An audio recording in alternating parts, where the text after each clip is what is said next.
We're here on NFL Live. I'm your host, Jake Selden. I'm with Sebastian Leary. Max Wells. We're going to cover Week 7 football. The first game is going to be Steelers versus Titans. The 5-0 Pittsburgh Steelers will travel south to Tennessee this Sunday to face off against the undefeated Titans at 1 p.m. The story of this game will be, can the Steelers slow down Derrick Henry? In Week 6, Henry was nothing short of unbelievable. He had 264 total yards and 2 touchdowns en route to a huge overtime win against the Texans. Also for the Titans, Ryan Tannehill has looked elite with his favorite target, A.J. Brown, back from injury. In the 2 games, with Brown back, they've connected 12 times for 138 yards and 3 touchdowns. For the Steelers, the story as of late has been rookie receiver Chase Claypool. With the injury to Deontay Johnson against the Eagles in Week 5, Claypool has flourished in an increased workload. In the last 2 games, he has tallied 5 touchdowns as Roethlisberger's favorite target. This one should be incredibly close and hard fought, but I'm going with the Titans. With the 4-2 Buccaneers coming off a big win against the Green Bay Packers, they face off against the Raiders, who last time out beat the Chiefs. The Raiders are currently dealing with the COVID scare to their entire offensive line, and this is a story to watch going into Sunday.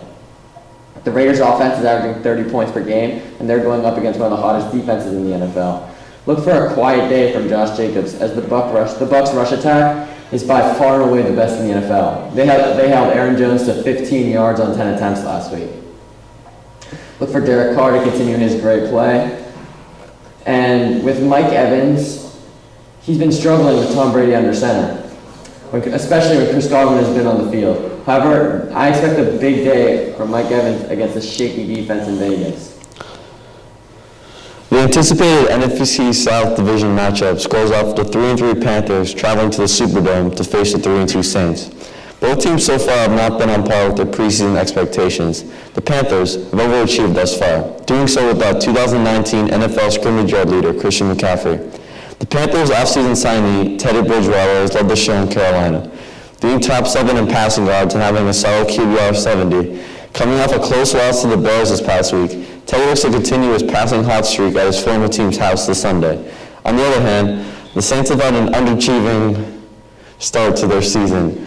Being without superstar receiver Michael Thomas in 4 of their 5 games, the Saints have only been at .500, and Drew Brees has had difficulties adjusting with the no Michael Thomas receiving core. However, running back phenom Alvin Kamara has stepped up big time to the plate, leading the league with 135 scrimmage yards per game and adding on 7 total touchdowns with that. Both teams trail the Bucs in the division, and the Saints, coming off a bye, look to improve on their 6-1 record versus Carolina in the last 7 matchups. I got the Saints in this one. The Los Angeles Rams are hosting the red-hot Chicago Bears on Monday Night Football. Coming off a tough loss against the 49ers, the Rams will look to get back on track and keep themselves in the playoff picture. The Bears' defense is once again looking elite and shutting down offenses week after week. On offense, Nick Foles has been average. He's not taking many shots downfield. He's only averaging 5.8 yards per attempt. They've been playing safe football and relying on long drives and their defense to win the games. The Rams' rushing attack has been looking good as of late, with Darrell Henderson has been playing great football, already having multiple 100-yard performances. Look for the Rams to get the run game going early so they can get the play action working as well with Robert Woods and Cooper Kupp. I think we're in for a great game this Monday. The 5-0 Seattle Seahawks will travel to Glendale this Sunday to face off against the 4-2 Arizona Cardinals. In Week 6, the Cardinals dominated in a 38-10 effort against the subpar Dallas Cowboys. Kenyon Drake broke out for 164 rushing yards and 2 touchdowns. A somewhat surprising performance came from DeAndre Hopkins, who was expected to light up the ugly Cowboys secondary, but never really found a great connection with Kyler Murray. Murray, on the other hand, has looked strong, totaling 262 total yards and 3 touchdowns. Kyler will look to have another strong game against a weak Seattle pass defense, who's ranked dead last in yards allowed this year. On Seattle's offense, Russell Wilson has played like the MVP so far with 19 touchdown passes. His favorite target so far has been DK Metcalf, who's looked like a superstar with 5 straight 90-plus yard performances. This game should be a nail-biter like every Hawks game, but I'm going to edge the Seahawks. After a motivating win versus the favored Patriots, the 2-3 Broncos look to host the 5-1 Chiefs at Mile High Stadium. Thunder look to be in full force this Sunday, having back Melvin Gordon, Noah Fant, and Drew Lock, who all haven't shared the field together since Week 2. In their absences, Brett Rypien proved to be the backup quarterback with a win versus the then 0-3 Jets. Philip Lindsay ran for a buck and change against New England, looking to supplement Gordon on Sunday, and Tim Patrick seemed to be the main pass catcher, going for over 110 yards and a touchdown versus the Jets and over 100 yards versus the Pats. The Chiefs have started where they left off in the 2019 Super Bowl winning season, playing much better defense than in past years and letting their offense steal the show.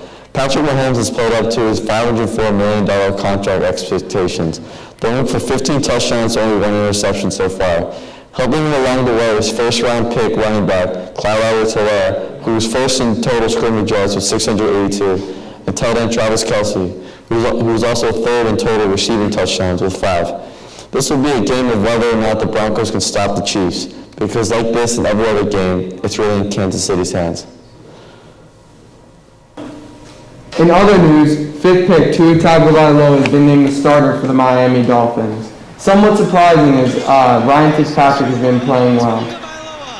Alright, in other news, Antonio Brown has been receiving interest from multiple teams, and it looks like the Seahawks are the favorites to sign him. This would be an amazing signing for the Seahawks with an already stacked receiver core as they look to make a push for the title this year and take home the Super Bowl. Well, that's all from us from Going Deep on NFL Live. We'll see you next time.